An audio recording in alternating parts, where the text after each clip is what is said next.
चुनावी रणनीतिकार प्रशांत किशोर ने किया प्रेस कॉन्फ्रेंस। जनसुराज को भाजपा की बी टीम बताने वाले लोगों को दिया करारा जवाब। प्रशांत किशोर ने कहा कि राजद के लोग हमें भाजपा की बी टीम कहते हैं। बिहार में भाजपा का वजूद ही कितना है, जिसका वजूद होता है उसका बी टीम बना जाता है। भाजपा का बी टीम तो भाजपा का यहाँ वजूद कितना है? आप बी टीम तो उसका न बनिएगा, कोई मजबूत टीम हो तो उसका बी टीम बनिएगा। भाजपा का यहाँ न कोई नेता है, न नीति है, न कोई कार्यक्रम है। प्रशांत किशोर ने कहा, पिछले विधानसभा चुनाव में भाजपा को सिर्फ बिहार में 19% वोट आया था, तो कोई इसका बी टीम आखिर क्यों बनेगा? पिछले विधानसभा चुनाव में भाजपा को 19.6% बिहार में वोट आया, तो उसका बी टीम क्या बनेगा? बिहार की दुर्दशा के लिए लालू और नीतीश ये दोनों जिम्मेवार हैं।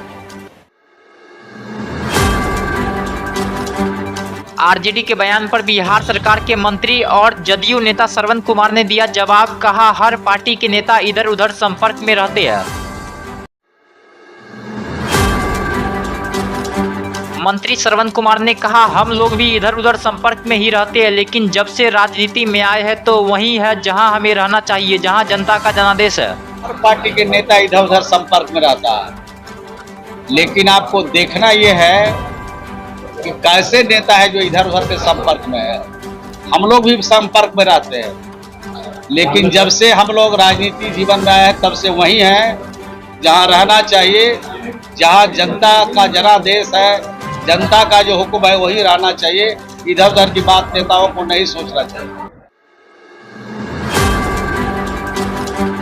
पटना के गांधी मैदान में बम ब्लास्ट के मामले को लेकर पटना हाई कोर्ट ने 6 आरोपियों को सुनाई उम्र कैद की सजा।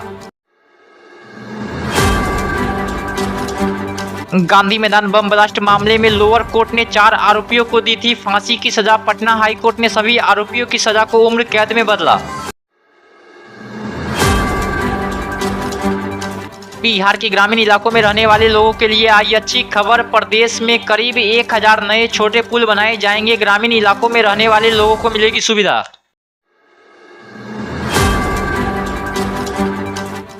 मुख्यमंत्री नीतीश कुमार की अध्यक्षता में मंगलवार को हुई कैबिनेट की बैठक में लिया गया इसका निर्णय। ग्रामीण कार्य विभाग के मंत्री अशोक चौधरी ने संवाददाता सम्मेलन करके मुख्यमंत्री को दिया धन्यवाद। तो अब हमारे पास ये सितंबर मिड हम आ गए हैं और सितंबर मिड के बाद हमारे पास 2 महीने इसको माइनस कर दीजिए अगले साल, तो हमारा रेनी सीजन रहेगा। तो वो सबको कैलकुलेट करके we are expecting that we are going to close it around 26,000 kilometre.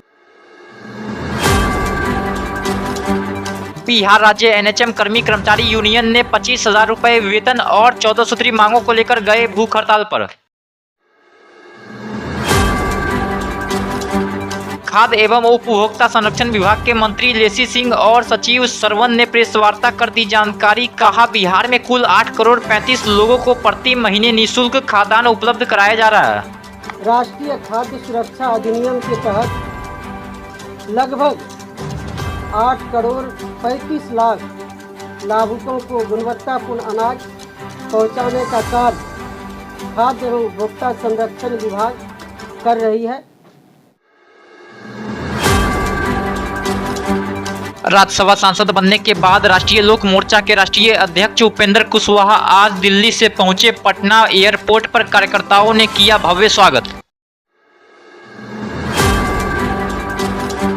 Patna airport पर पत्रकारों से बातचीत करने के दौरान उपेंद्र कुशवाहा ने सभी नेताओं का दिया धन्यवाद। उन्होंने कहा, हम लोग सब मिलकर मजबूती से विधानसभा में एनडीए को जीत दिलाएंगे।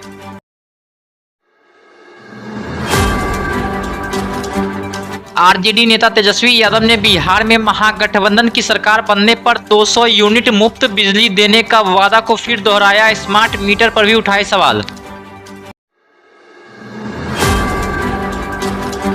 मीडिया से बातचीत करने के दौरान तेजस्वी यादव ने कहा, देश में सबसे महंगी बिजली बिहार में ही मिलती है। उन्होंने स्मार्ट मीटर पर सवाल उठाते हुए भी कहा कि कई जगह स्मार्ट मीटर की वजह से लोग परेशान और घबराए हुए दिख रहे हैं। पूरे बिहार में जहाँ भी हम लोग जा रहे हैं, लोगों से यही सुनने को मिल रहा है कि लोग जो है बिजली के बिल से, महंगे बिजली के बिल से लोग बहुत परेशान हैं। ख़ास तौर पे जो प्रीपेड जो मीटर रहा है उससे लोग जो है काफ़ी परेशान हैं, आहत हैं। और बिहार जो है बिजली के मामले में सबसे महंगा अगर कहीं बिजली मिलता है पूरे देश में तो वो बिहार है।